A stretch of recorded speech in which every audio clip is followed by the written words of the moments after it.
Merci éternel Dieu, merci Dieu de bonté, merci Dieu de gloire pour cette grâce que tu nous fais de commencer cette nouvelle semaine d'enseignement. Merci pour le week-end que tu as accordé à chacun de nous. Merci pour les semaines d'enseignement passées. Merci pour ta grande fidélité. Merci Seigneur de ce que ton esprit est là encore en cette semaine pour nous enseigner avec puissance tout ce qui concerne notre Seigneur Jésus. Roi de gloire, tout au long de cette semaine, nous désirons une seule chose, c'est que nos cœurs soient remplis encore et encore des révélations de la parole, afin que nous soyons orientés dans cette vie, afin que nous recevions aussi en nous la force qui guérit, la force qui restaure, la force qui fortifie et qui nous permet de rester debout dans notre marche sur cette terre. Seigneur, fais-nous passer à un autre niveau, à une autre dimension de notre vie spirituelle à travers tout ce que tu as à nous dire en cette semaine. Nous nous disposons humblement. Nous te présentons nos cœurs et nous te prions, Seigneur, de remplir nos cœurs de ta lumière. Seigneur, viens bénir nos vies. Bénis nos vies, bénis notre destinée, bénis notre avenir à travers les enseignements de cette semaine. Nous nous soumettons entièrement à ta grâce. Seigneur, je me soumets à toi, je te soumets, Seigneur, mon frère, ma sœur, tous ceux-là qui se disposent, qui s'aménagent et qui se préparent pour suivre encore les enseignements que tu as à nous donner en cette semaine par ton esprit. Merci Seigneur, merci pour tes grâces, merci pour cette semaine de victoire, merci pour cette semaine de vie abondante, merci pour cette semaine de restauration, merci pour cette semaine de force spirituelle. Merci Seigneur pour cette semaine magnifique que tu nous donnes à la gloire de ton nom. Nous marchons à travers cette semaine avec assurance. Nous marchons en toi. Nous sommes recouverts du sang de Jésus. Où que ce soit, Seigneur, que nous poserons la plante de nos pieds, nous marchons en toi. Nous sommes recouverts du sang de Jésus. Nous sommes escortés par le ministère des anges. Tout ce qui n'honore pas ton nom, Seigneur, ces choses s'éloignent de nos chemins en cette semaine. Je déclare, Seigneur, que ta protection solide et inébranlable est établie autour de nos vies en cette semaine. Au nom de Jésus-Christ de Nazareth, je déclare démolir et détruire et foudroyer tout obstacle que l'ennemi aurait planifié sur la vie de quelqu'un, devant la vie de quelqu'un en cette semaine. Je les détruis au nom de Jésus-Christ de Nazareth et je proclame une semaine de victoire, je proclame une semaine de triomphe. Je proclame une semaine de grâce. Je proclame une semaine de bonnes nouvelles. Je proclame une semaine de portes ouvertes. Je proclame une semaine de percée spirituelle. Je proclame une semaine de grâce et d'abondance à tous égards, au nom de Jésus. Je proclame une semaine de santé parfaite, de santé divine. Je proclame une semaine de travail dans le Seigneur, une semaine d'humilité, d'abaissement, une semaine où on se confie encore en toi, on te donne nos cœurs, on marche avec toi, on s'abaisse davantage pour que tu nous relèves, pour que tu nous élèves et que ton nom soit glorifié à travers nos vies dans ce monde, au nom de Jésus. Amen. Mes bien-aimés frères et sœurs, je souhaite la bienvenue à chacun de vous en cette nouvelle semaine d'enseignement. Mes frères et mes sœurs, dans cette vie, il y a ceux qui courent sans Dieu. Il y a des personnes qui courent sans Dieu, qui vivent sans Dieu, qui marchent sans Dieu, qui évoluent sans Dieu. Et il y a aussi ceux qui courent après Dieu. Dans le livre de Philippiens au chapitre 3, le verset 14, l'apôtre Paul dit « Je cours vers le but pour remporter le prix de la vocation céleste de Dieu en Jésus-Christ. » Ceux qui courent après Dieu sont ceux qui finissent par courir avec Dieu. Et la Bible dit encore, ce n'est pas que j'ai déjà remporté le prix, ou bien que j'ai déjà atteint la perfection. Non, mais je cours pour tâcher de le saisir, puisque moi aussi j'ai été saisi par Jésus-Christ. C'est ce que dit l'apôtre Paul. Vous comprenez, frères et sœurs? Ceux qui courent après Dieu finissent aussi par courir en Dieu. Ils finissent par courir avec Dieu. Et le sous-thème que nous méditons aujourd'hui, c'est que nous devons courir après Dieu et nous ne devons pas attendre Dieu. Le sous-thème dit, avec l'esprit de foi, vous courez après Dieu, vous n'attendrez pas Dieu. Donc, vous allez remarquer que le verbe courir là est conjugué au futur. Vous courez. C'est comme si on disait vous courirez. Mais en français, on ne dit pas vous courirez, on dit vous courrez avec 2 R. Donc, vous courez après Dieu, vous n'attendrez pas Dieu. Il y a beaucoup qui attendent Dieu. Ça, c'est grave. Attendre Dieu, croiser les bras pour attendre Dieu. Non, ça, ce n'est pas un style de vie chrétien. Non, ce n'est pas un style de vie, ce n'est pas du tout chrétien. Vous comprenez? Lisons dans Ésaïe chapitre 40 au verset 31. Mais ceux qui se confient en l'Éternel renouvellent leur force. Ils prennent le vol comme les aigles. Ils courent et ne se lassent point. Ils marchent et ne se fatiguent point. Ésaïe 40, verset 31. Mes frères bien-aimés, nous ne devons pas attendre Dieu. Parce que dans la plupart des cas, c'est Dieu qui nous attend. Celui qui attend Dieu est en train de dire que Dieu est lent à accomplir une tâche. Suivez-moi vraiment bien, s'il vous plaît. Par contre, celui qui court après Dieu, qui court en Dieu, qui recherche Dieu constamment, il est en train de se dire que Dieu a certainement accompli déjà quelque chose. Dieu a certainement mis quelque chose en moi et que je dois exécuter. Dieu a déjà certainement donné un ordre. Il y a un minimum de quelque chose que Dieu a déjà fait que peut-être je ne sais pas. Mais il faut que je sois en activité, constamment en activité, sans croiser les bras pour attendre Dieu, sans rien faire de la journée. C'est ce que nous voulons dire aujourd'hui. Suivez vraiment bien, c'est un thème très intéressant. Quand vous lirez dans Deutéronome 28, au verset 1, la Bible dit, « Si tu obéis à la voix de l'Éternel, ton Dieu, en observant et en mettant en pratique tous ces commandements que je te prescris aujourd'hui, l'Éternel, ton Dieu, te donnera la supériorité sur toutes les nations de la terre. » Et vous pourrez lire la suite. Mais ce que je veux vous faire remarquer, c'est qu'il y a des choses qu'il nous appartient de faire avant que Dieu accomplisse certaines choses pour nous. La Bible dit, si tu obéis, si tu observes et que tu mets en pratique, alors il fera quoi? Il te donne la supériorité sur toutes les nations. Vous comprenez? Et ce que Dieu veut, c'est que nous soyons constamment au travail. Dieu veut que nous soyons constamment au travail.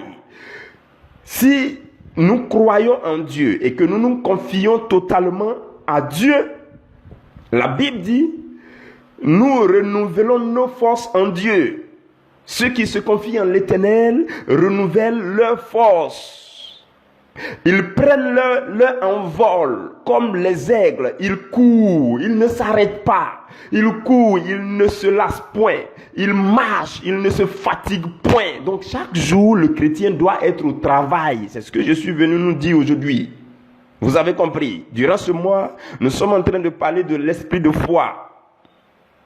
Et je voudrais être assez direct et assez franc pour vous dire que nous parlons de la foi, nous ne parlons pas de la chance. La vie ne répond pas à la chance. La Bible dit, il te sera fait selon ta foi. La foi, quand on parle de foi, il y a du travail à l'intérieur, du travail continuel à l'intérieur. Quand tu dis que tu crois, tu travailles à ta foi, tu démontres ta foi, tu es constamment au travail. Tu n'attends pas Dieu pour dire non, quand ça va arriver, ça va arriver. Ou bien, comment dire, j'ai de la chance ou bien quelque chose comme ça. Nous ne parlons pas de chance ici. Soyons concrets, soyons pratiques. La vie ne répond pas à la chance. Ce que vous appelez chance, je n'ai pas encore trouvé ça dans la Bible. Le mot chance, je n'ai pas vu ça dans la Bible. Je ne sais pas ça se trouve dans quelle version de la Bible, mais je n'ai pas encore trouvé. Vous comprenez? Donc, la vie que vous voyez, la nature, les choses de la nature et la vie elle-même, ces choses commencent à vous obéir lorsque vous décidez d'obéir à Dieu. Parce que c'est Dieu qui les a créées. Si vous refusez d'obéir à Dieu et de travailler en Dieu, dans cette nature dans laquelle Dieu vous a déposé, si vous refusez d'obéir à Dieu, de travailler, cette nature risque de ne pas vous obéir, de ne pas vous répondre. C'est ce qui fait que certaines situations sont compliquées, sont difficiles. Dès lors que vous décidez d'obéir à Dieu, de marcher en Dieu, de travailler en Dieu, la nature aussi commence à vous faire des facilités. Vous comprenez, frères et sœurs? Donc le chrétien doit faire quoi? Il doit être constamment au travail. C'est ce que nous sommes en train de dire aujourd'hui. Le chrétien doit courir en Dieu, doit courir après Dieu, doit chercher Dieu constamment. Il doit travailler. Le minimum que Dieu a déjà dit là, il faut prendre pour travailler. Il y a des gens qui sont là, je n'ai pas encore entendu la voix de Dieu, je n'ai pas encore entendu ceci, Dieu n'a pas encore dit ceci. Dieu a déjà dit, si tu fouilles bien, Dieu a déjà dit un peu qui va te permettre de travailler, d'être en activité.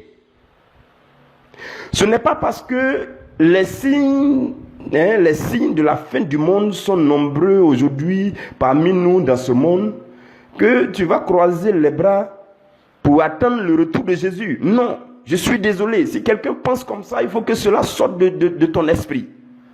On dit Jésus revient bientôt, mais Jésus doit revenir te trouver au travail. Et ton travail à faire continuellement, c'est de chercher Dieu. C'est d'être toujours au travail dans le monde dans lequel Dieu t'a déposé. C'est d'être toujours au travail en Dieu, selon Dieu. D'être toujours en train d'exécuter quelque chose en Dieu. Et Jésus viendra te trouver au travail. Dans quelque part dans les évangiles, on parle des serviteurs que le maître va venir trouver en train de faire autre chose, et des serviteurs que le maître va venir trouver en train de travailler, en train de s'occuper de la maison, en train d'être à l'œuvre. Ce sont ces serviteurs qui seront récompensés par le maître. Donc, on dit Jésus revient bientôt, tu ne vas pas croiser les bras. Je me souviens que dans les années 90, lorsqu'on devait passer de 1999 à 2000, avant ça, vous vous souvenez qu'il y a eu beaucoup de rumeurs, beaucoup de personnes qui ont annoncé que c'est la fin du monde. L'an 2000, c'est la fin du monde. Beaucoup ont annoncé ça. Et je me souviens qu'il y a un de mes grands frères qui a abandonné les écoles. Il dit que lui, il ne va plus aller à l'école. Comme Jésus revient en l'an 2000, lui devient chrétien. Et pourtant, avant, il n'était pas chrétien du tout, du tout. Sa conversion, c'est parce qu'on a dit la fin du monde, c'est l'an 2000. Donc lui, il a tout abandonné. Et quand l'an 2000 est arrivé, janvier l'an 2000, février l'an 2000, mars l'an 2000 est en train d'avancer, 2001 est arrivé. Le frère n'est plus allé à l'école, le frère n'a pas travaillé, le frère aussi n'est pas allé en profondeur dans la vie chrétienne, le frère a relâché et aujourd'hui le frère n'a rien. Et le frère n'est rien.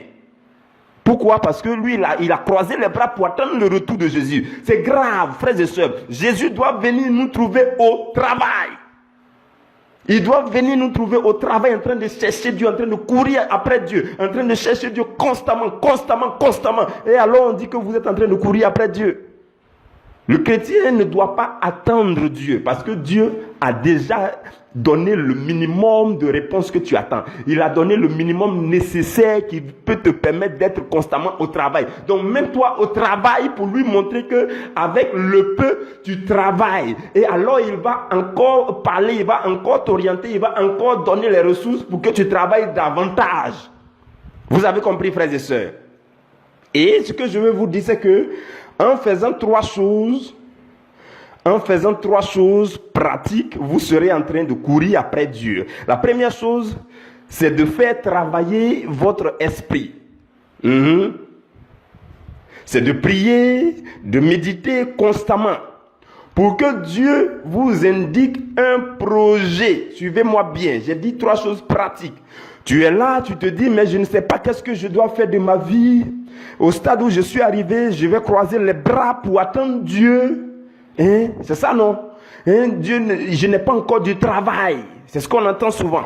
Ou je ne sais pas quoi faire, je n'ai rien à faire, je suis à la maison. Si tu m'entends et que tu es dans cette situation, la première chose pratique que tu dois faire, et quand tu seras en train de faire, on dira que tu es en train de courir après Dieu, c'est de prier et de méditer constamment pour que Dieu t'inspire un projet. Quand tu pries là, tu pries d'une manière spéciale en demandant à Dieu, donne-moi de quoi faire, montre-moi de quoi faire, donne-moi un projet, mets-moi quelque chose dans mon cœur que je dois faire pour toi.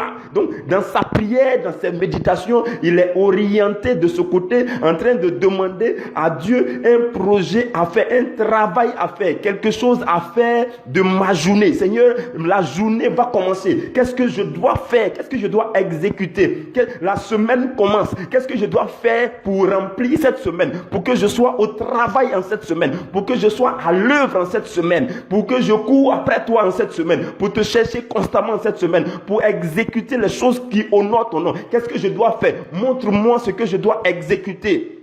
Ce mois est en train de commencer, Seigneur. Montre-moi ce que je dois faire de ce mois pour que ce mois soit rempli de travail.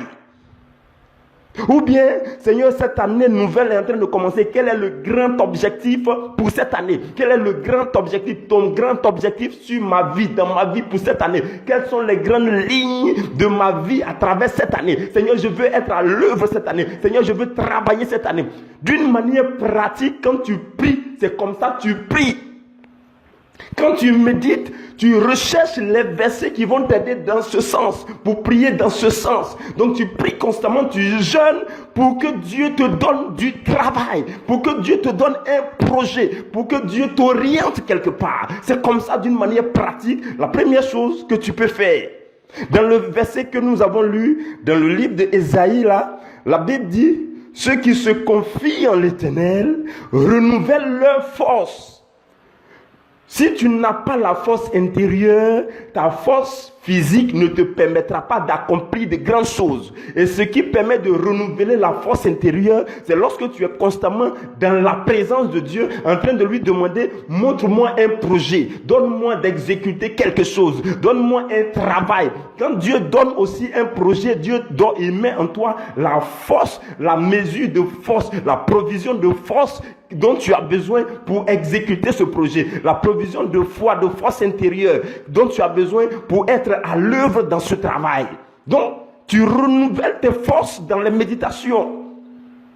Tu ne peux pas commencer une journée sans que tu aies une idée un peu vague de ce que tu dois faire de cette journée. Et tu te réveilles à 10 heures, à 11 heures, et tu n'as rien fait de cette journée. Le chrétien n'est pas un paresseux, je nous le dis. L'évangile que le Seigneur m'a mis dans la bouche de prêcher, c'est un évangile de réveil, un évangile pour les chrétiens responsables qui travaillent, qui sont debout et qui travaillent plus que les païens et qui prient plus que les païens et qui prient et qui adorent Dieu, qui demeurent dans le Seigneur, mais qui ne sont pas paresseux. Non, on ne sert pas Dieu pour ne rien faire d'autre. Non, on sert Dieu pour que Dieu nous fasse faire d'autres choses à la gloire de son nom, pour que son nom soit glorifié. C'est pour ça aussi qu'on sert Dieu. Vous avez compris? Donc on doit être constamment à la suite de Dieu. Et la deuxième chose pratique que tu peux faire, c'est de faire travailler ton cerveau. Faire travailler ton cerveau. Ça veut dire quoi? Réfléchir et faire à soi chaque étape des projets ou bien du projet que Dieu t'a montré. Tu as fait la première phase, Dieu t'a indiqué, il t'a inspiré un projet. Donc, il faut que tu fasses travailler, tu réfléchisses au projet. Tu prends des moments calmes dans la présence du Seigneur et tu dis, Seigneur, le projet de commerce que tu m'as indiqué là, Seigneur, parlons-en. Parlons-en, Seigneur. Première étape, voilà ce que je peux faire, ce que je peux faire. Seigneur, est-ce que tu es d'accord avec? Seigneur, première étape de ce projet de commerce, projet d'activité, projet pour mon magasin, projet pour ceci. Seigneur, ce projet que tu m'as inspiré, qui est en train de bouillonner en moi là. Seigneur, je veux avoir l'éclaircissement, la lumière sur chaque étape. Seigneur, indique-moi. Et en le faisant, on dit, tu réfléchis en Dieu, tu es en train de raisonner avec Dieu. Tu es en train d'analyser constamment les détails qui peuvent nourrir ton projet. Les détails qui vont nourrir ton projet, il faut que tu réfléchisses à ça. Ça se fait avec le cerveau que Dieu nous a donné. C'est un travail intellectuel qui se fait aussi par tout le monde. Tous ceux à qui Dieu donne un travail doivent réfléchir, méditer sur chaque étape de ce travail. Ça fait partie du travail à faire. Vous comprenez, frères et sœurs? Seigneur, qu'est-ce que je dois faire? Comment je dois le faire? Où est-ce que je dois partir? Tout cela, ce sont des séances de réflexion avec Dieu, des séances de méditation avec Dieu. Le chrétien doit le faire. Vous comprenez, frères et sœurs? L'avantage du chrétien, c'est que Dieu peut tout faire avec lui. Mais s'il croise les bras et qu'il est là et puis il attend Dieu, Dieu ne fera rien avec lui. Mais s'il est constamment en train de chercher Dieu, en train de rechercher en Dieu ce qu'il doit faire, alors Dieu lui montre ce qu'il a à faire et Dieu marche avec lui dans cette chose, dans ce projet, dans cette direction. Vous comprenez? Et la troisième chose, c'est d'effectuer le travail opérationnel sur le terrain. Sur le terrain. Cela veut dire quoi? Tu t'engages dans les démarches les plus utiles, les plus urgentes. Les choses à exécuter, une tâche à exécuter, à accomplir, le travail à faire présentement. Pour ce qui concerne ce projet, quelle est la tâche à exécuter maintenant? Je me déploie et puis je fais, je sors et puis je fais, je vais où je dois partir, où Dieu m'a dit de partir, je fais, je suis opérationnel, je suis sur le terrain et je fais. Vous comprenez? La Bible dit, ils prennent leur envol comme les aigles. La Bible n'a pas dit, dans le verset que nous avons lu, la Bible n'a pas dit, ils dorment jusqu'à midi. Non. La Bible n'a pas dit, ils sont là et puis ne font rien, ils ne sortent pas. Non. Tu ne peux pas passer toute une journée en train de ne rien faire à la maison. À moins que tu aies travaillé pendant 6 jours comme Dieu et puis tu cherches à te reposer un jour. Là, il n'y a pas de souci, je te comprends. Mais tu ne peux pas être là lundi matin. Il y a des gens lundi, tu ne fais rien. Lundi, c'est un jour de plein travail. Mardi, un jour de plein travail. Tu ne peux pas être là et tu ne fais rien. Tu ne sais pas ce que tu as à faire. C'est compliqué, c'est grave. Tu n'es pas encore chrétien. Tu es un chrétien vide. Tu n'as pas encore compris que le chrétien doit influencer le monde. Le chrétien doit impacter le monde. Le chrétien doit déployer la force dont Dieu l'a rempli là, afin d'impacter, d'influencer, d'agir sur le monde. C'est comme ça, le chrétien. Le chrétien n'est pas paresseux, s'il vous plaît. Et la Bible dit, il court. La Bible n'a pas dit il s'arrête. Il court et il ne se lasse point. Il marche et il ne se fatigue point. Pourquoi? Parce qu'on a dit tantôt qu'ils renouvellent leur force dans le Seigneur. Donc, tant que tu renouvelles tes forces, la force qui est en toi doit te mettre au travail. La foi exige l'action, l'activité continuelle. L'activité continuelle. Sans attendre Dieu, sans croiser les bras pour dormir, pour dire j'attends Dieu. Il faut d'abord que je fasse un songe avant de me bouger. Il faut d'abord que j'ai une vision avant de me bouger. Non, le chrétien est constamment en train de chercher Dieu, méditer, prier. Et dès qu'il a une petite illumination, il se met au travail. Il travaille. La foi exige l'action, je vous le dis. La Bible dit quoi? La foi sans les œuvres est une foi morte. Et dans le livre de Hébreux au chapitre 11, dans le verset 7, la Bible dit, c'est par la foi que Noé, divinement averti des choses qu'on ne voyait pas encore, et saisi d'une crainte respectueuse, il a construit une arche pour sauver sa famille. Donc, qu'est-ce qui se passe? Quand vous courez après Dieu, Dieu vous avertit divinement. J'aime cette expression-là. On dit Noé a été divinement averti. Divinement averti, ça veut dire qu'il a eu une illumination extraordinaire sur telle étape du projet ou bien sur tout le projet. Dieu lui a donné un projet. Noé était dans la première étape et la Bible dit Noé a trouvé grâce aux yeux de Dieu. Et dans cette première étape où Noé était dans l'intimité de Dieu en train de chercher Dieu constamment, Dieu lui a montré le projet. Qu'est-ce qui va se passer? Noé va se déployer. La Bible dit Dieu l'a divinement averti sur des choses qu'on ne voyait pas encore. Et qu'est-ce qui s'est passé par la suite? Noé a été saisi d'une crainte respectueuse. Ça veut dire je crains Dieu. Non, celui qui m'a montré cette idée-là, il est suprême, il est majestueux. Et je crains je m'aménage pour bien faire ce qu'il m'a confié. Si vous lisez dans le livre de Genèse au chapitre 6, vous allez voir que Noé a fait exactement ce que Dieu lui a confié. Qu'est-ce qui a fait qu'il a fait ça? Il a été rempli d'une crainte respectueuse. Il a construit l'arche comme Dieu l'a demandé. Il a fait le projet. Il a travaillé comme Dieu l'a demandé. Donc il était constamment en travail. Quand vous êtes saisi d'une crainte respectueuse par rapport à un projet que Dieu vous a montré, vous travaillez. Et votre seul souci, votre soif, votre désir, c'est que ce travail soit fait selon Dieu. Vous comprenez, frères et sœurs? Il y a des gens qui attendent, je n'ai pas du travail. J'attends le travail. Une fois, j'ai dit à quelqu'un, le premier travail, le premier emploi d'un sans-emploi, c'est de chercher de l'emploi. Oui. Le premier emploi d'un sans-emploi, c'est de chercher de l'emploi. Tu es sans emploi, mais en fait, tu as un emploi. Ton emploi, c'est de chercher de l'emploi. Vous comprenez? Donc, mais bon, si on va plus loin, vous verrez qu'un emploi permet juste d'acquérir de l'expérience nécessaire pour devenir employeur. C'est ça l'objectif d'un emploi.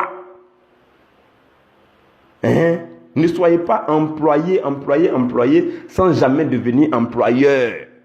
Le but de l'emploi, c'est que tu acquiers l'expérience. Le travail que tu fais chaque jour dans le bureau des gens là-bas, là, chaque jour que tu fais là. Le but de Dieu, c'est que chaque tâche qu'on te donne t'aide à emmagasiner de l'expérience. Ça t'enrichit. Ce que tu fais pour les gens là-bas, les gens peuvent faire la même chose pour toi. Ou alors les gens peuvent faire les choses similaires pour toi. Ce que tu apprends là-bas va t'enrichir pour que tu deviennes employeur. Donc ne te limite pas au stade d'employé. Parce qu'un emploi permet d'acquérir l'expérience nécessaire pour devenir employeur. Et vous pouvez continuer à être employé et pendant ce temps vous êtes employeur. Il y a des gens qui vont toujours au travail dans l'entreprise des autres, ils sont employés là-bas, mais ils ont leurs entreprises aussi. Donc tu peux continuer à être employé et puis avoir des entreprises, des activités et toi-même tu es employeur. Vous comprenez, frères et sœurs? Et si pour toi l'emploi ne vient pas, il faut voir comment tu peux devenir employeur avec tout ce dont tu disposes présentement. Il y a des gens qui sont allés de rien du tout. Toi, tu cherches 1 million avant de commencer ce que tu veux commencer. Il y a des gens, à partir de rien, ils ont construit des fortunes.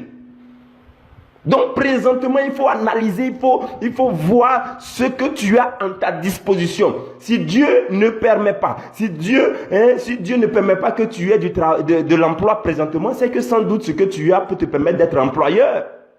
Vous comprenez? Si Dieu trouve que ce n'est pas nécessaire que tu sois employé avant de devenir employeur, alors il faut comprendre cela et puis tu te mets au travail avec ce que tu as à ta disposition maintenant. Vous comprenez, frères et sœurs? Tous ceux qui deviennent employeurs sont d'abord le seul employé de leur entreprise. Quand tu te considères comme l'employé de ton entreprise, toi seul là, c'est alors que tu deviendras employeur. C'est pour ça que quand quelqu'un devient employeur, on dit maintenant qu'il est une personne morale. Et on donne le nom à sa société, on dit le nom de la personne morale. Vous comprenez? On va se retrouver demain pour un autre sous-thème. Que Dieu vous garde.